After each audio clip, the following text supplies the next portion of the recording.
სტატისტიკური მონაცემებით საქართველოში ქალების 6%-ზე ფიზიკურ ძალადობას ქმრები ახორციელებენ. ასეთია გაეროს მოსახლეობის ფონდის მიერ ჩატარებული კვლევის წინასწარი შედეგები. ბოლო 2 წლის მანძილზე ჩატარებული კვლევა ქალების მიმართ ძალადობის ფორმების, ინტენსივობის, გავრცელების არეალის, მიზეზებისა და შედეგების შესწავლას ისახავდა მიზნად და მასში მონაწილეობა 2385 მანდილოსანმა მიიღო. ძირითადი ინდიკატორები ქალის მიმართ ოჯახში ძალადობის კვლევის საკითხების შესახებ.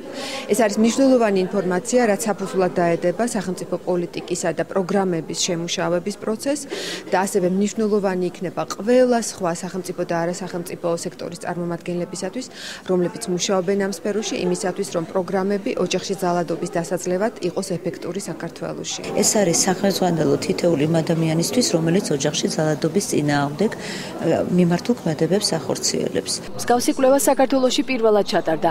შედეგები ცხადყოფს, რომ ძალადობა ქალის მიმართ ქვეყანაში საკმაოდ გავრცელებულია და მისი აღმოფხვისთვის სახელმწიფო სექტორი უახლოეს მომავალში ჩაერთვება.